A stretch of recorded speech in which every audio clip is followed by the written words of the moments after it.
A beautiful golden ear trumpet. One of my predecessors must have laid it up there. A very tall predecessor. Come on, Wilbur. You can do it. You can inspire your students.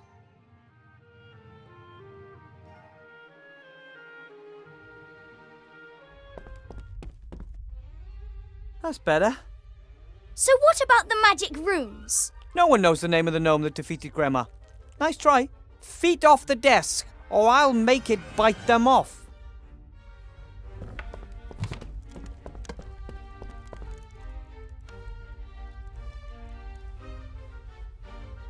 Enough with history of magic. Let's cast some spells. Fairy games doesn't sound bad, right?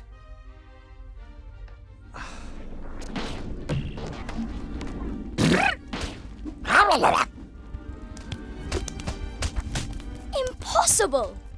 Not bad, eh? Wow! That is magic. And here you can learn how to control it. That's it for today. Tomorrow we'll do something else.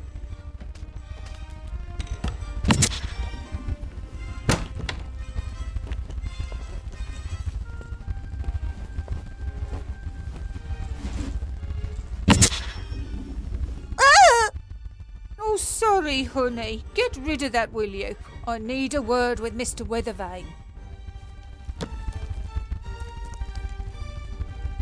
Mr. Weathervane, nice to finally meet you in person.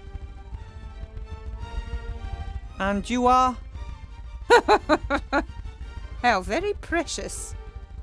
I rather thought it'd be wise to watch out for you, Mr. Weathervane. Why watch out for me? You only play the innocent little country yokel. I always knew that. Your patron, Archmage Alistair, will not win the election against me. Did you know that we're only 3 points behind him in the latest polls? No, I wasn't aware of that. How may I help you?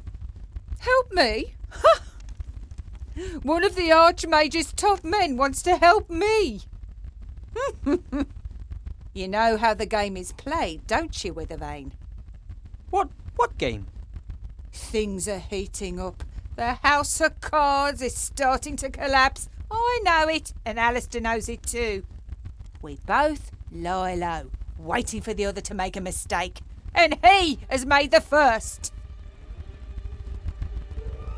I'd rather play solitaire.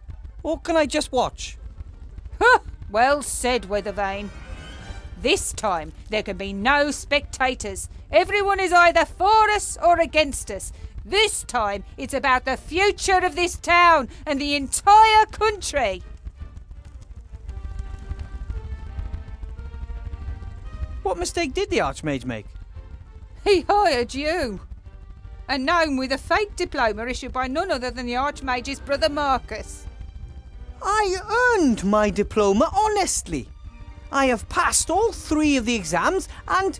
Gnomes know nothing of magic. Everyone knows that. And you've never taught before. But Archmage Alistair believes in me. As the head mage, he appoints the professors. But I'm the merchant council leader and I assign the administrative posts. Headmaster Block will reveal your incompetence and the newspapers will report on the Archmage's dubious personnel policy before the election. You shouldn't have just shot my fairy. Do not underestimate me, Mr. Weathervane. I am very well aware that those are not fairies. Cobolus Vergastus, flying kobolds. Don't tell me you conjured them up yourself. Yes, I did. All 5 of them. Amazing! Powerful magic is needed to manifest living creatures. That is why most necromancers only reanimate skeletons. Dead matter can be much more easily controlled, as of course you know. Or should know. The new headmaster, who is he? Horatius Block. A good man, very correct and very strict. If he can help this school return to its former glory, I look forward to working with him. Former glory? This old ruin, it was already run down back in my day. And wherever it was for the last 20 years, it definitely looks like they didn't have any cleaners. My friend, Archmage Alistair, is better suited to bring the city and the country back into shape than anyone else. Oh, you believe that? He is a great mage. Anyone who doubts that is mad. And he was a great leader during the war, most of the time. But what we need now is someone who understands the economy. And that's you? I am a rich and successful merchant. I have rich and successful friends. Who could be better suited to making others rich and successful? Alistair would step down for you if he believed that. You know what? I actually believe you're right. Strange, isn't it? How little he worries about defending his power. So I guess it's all been said, hasn't it? Indeed. You're on a sinking ship, Withervane, but I could still be convinced to throw you a life preserver. I trust the Archmage. Then, Mr. Withervane, you shall perish with him. Here, elect Sybil Van Buren. She knows how to get it done. Come along, honey, we're leaving. There aren't any of these in my book of fairy tales, Mama. I know, honey. Who wants to look at something that ugly? Can you turn him into a unicorn? Or the Cheshire Cat? Or the Frog Prince?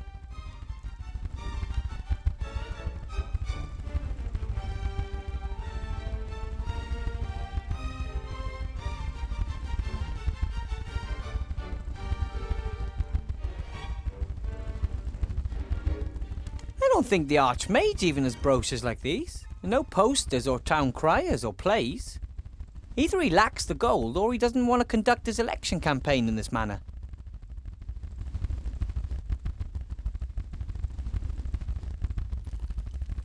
Oh, Chantal forgot her book. Seems to be a book of fairy tales, but one of the tackier kinds.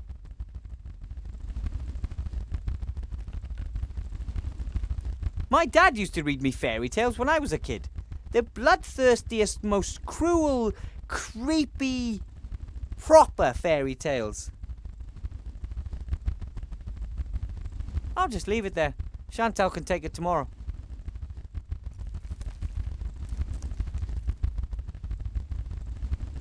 I'll just leave it there. Chantal can take it tomorrow. My dad used to read me fairy tales when I was a proper fairy tales. I don't know exactly why the council leader left the brochures lying here. It was agreed that children can't vote. First they wanted to base eligibility to vote on size, which of course led a resistance among us gnomes and the dwarves. And then they said weight should be decisive. The more you weigh, the more weighty your vote, but then the trolls and ogres would have been overrepresented. In the end, they agreed on a minimum age. However, there are still arguments because rats, undead children, and other minorities can never vote.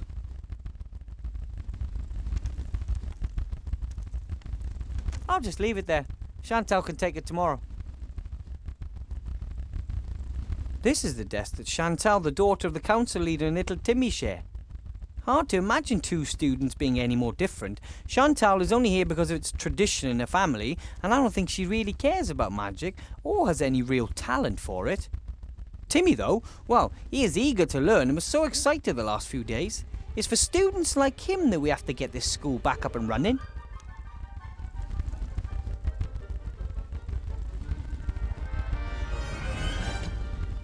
A pencil case, a ruler, nothing special.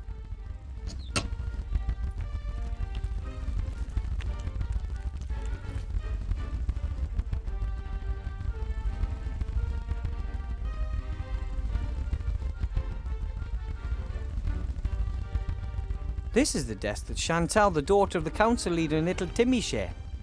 Hard to imagine two students being any more different. Chantal is only here because of its tradition in her family, and I don't think she really cares about magic or has any real talent for it. Timmy, though, well, he is eager to learn and was so excited the last few days. It's for students like him that we have to get this school back up and running.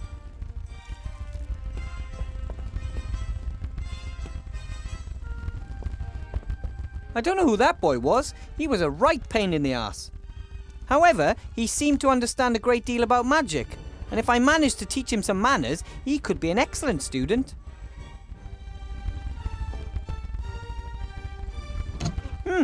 Generations of students have left their mark, especially in the form of little pictures and sayings carved into wood. Here's a particularly long one.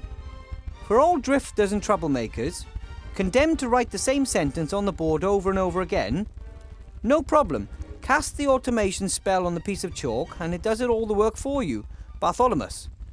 Hey, aye, that's cheating. Pretty clever though. The spell carved into wood down there, I'll just write it down.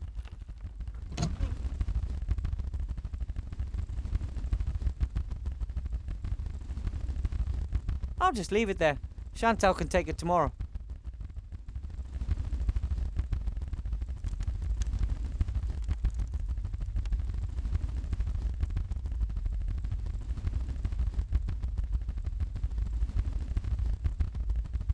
When the school disappeared 20 years ago, obviously no one looked after the animals. Expected consequences, really.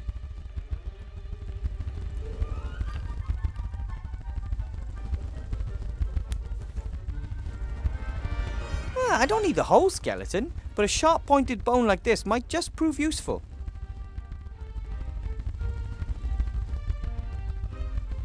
It appears they wanted to replicate the fish's natural habitat as exactly as possible, including miniature treasure chests, just like the ones frequently found in the sea.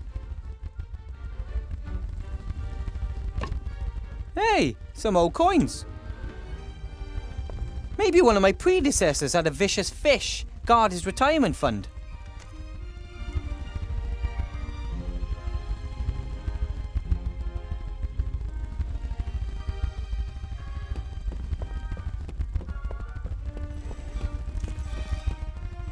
Introduction to magic, sheep breeding and care, statistics.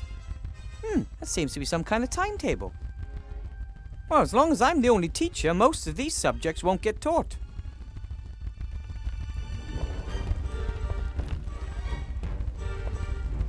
Oh, most of the plants have dried up. No one looked after them. Only this plant must have found a water source somewhere. Perhaps one of the windows has a leak.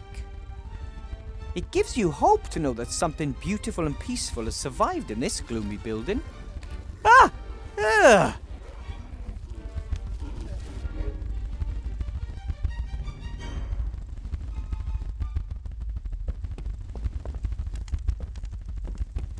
Maybe it was always a carnivorous plant.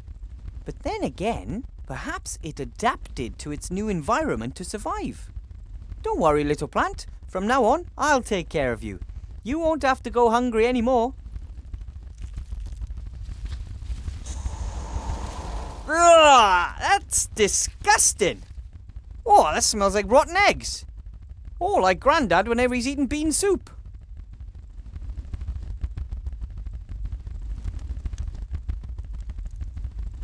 I'm gonna hold my nose. That gas smells like, well, you know, gas.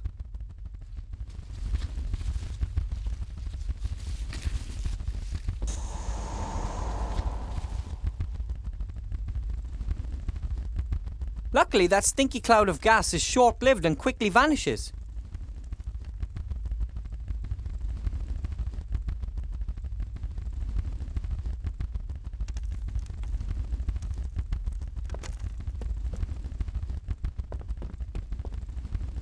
The last time a fire burned in this was before the school disappeared 20 years ago.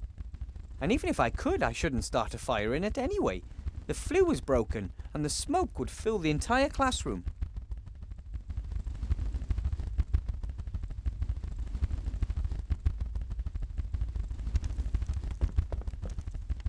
A little ash, but also some unburned waste. Here's a sheet of paper. Another book page. Or, more precisely, another folded sheet of paper upon which 4 pages have been printed. When I look at the page numbers on the first sheet and on this sheet, it seems there are at least 5 sheets missing.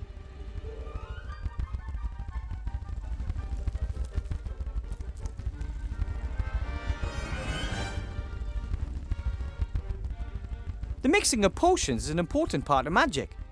It's a bit like cooking, except a stew doesn't kill you if you add the wrong ingredient. Or, if it's stirred wrong. No? With a little luck, I can get through the day without causing an explosion.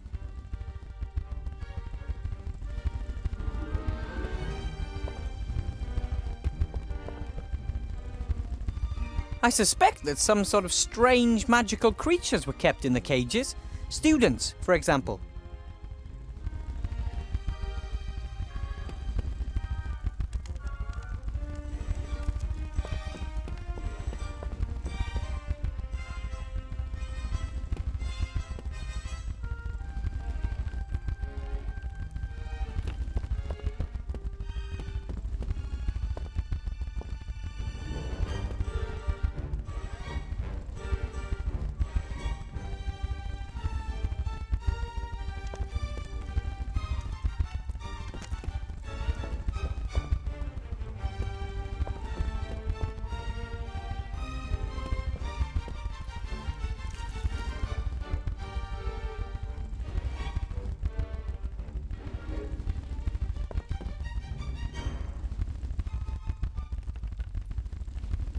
Teachers are traditionally paid in apples. I got this one myself, because I didn't want to spend my first day without an apple.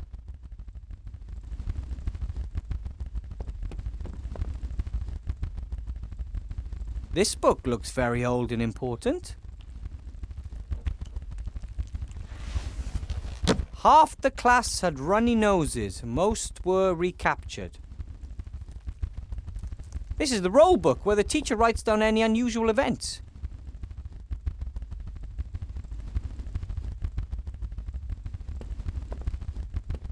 It didn't let me down this time, though. It worked even better than I expected. It was like it wanted to conjure. I could hardly keep it under control.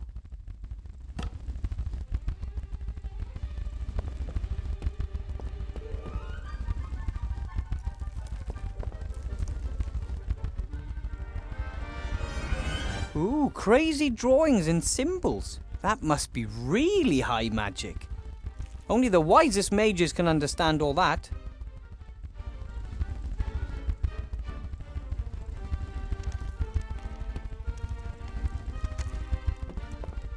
Unusual. This device looks more like ordinary engineering than it does magic.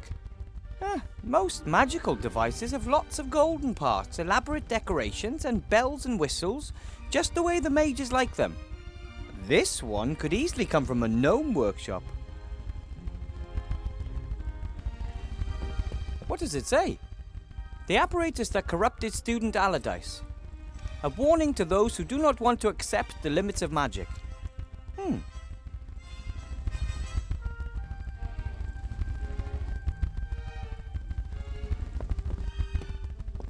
It seems a student by the name of Allardyce made this apparatus and it brought him grief. I don't know why. Compared to the things lying around back home in Gnome Hole, this apparatus doesn't look particularly dangerous.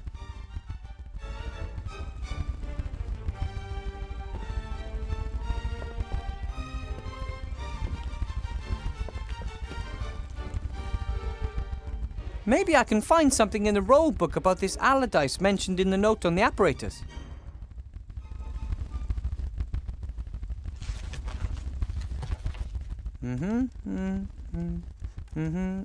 Here. Despite repeated warnings, young Allardyce continued his experiments on his fire maker. To my great regret, I must say that the device works. He demonstrated it to the staff.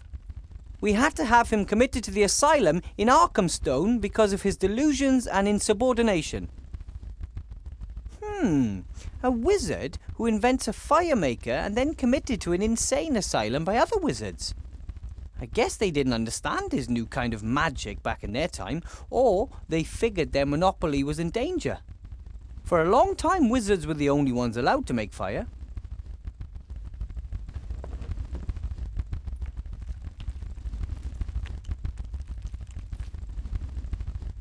Maybe I'll find another entry on Allardyce.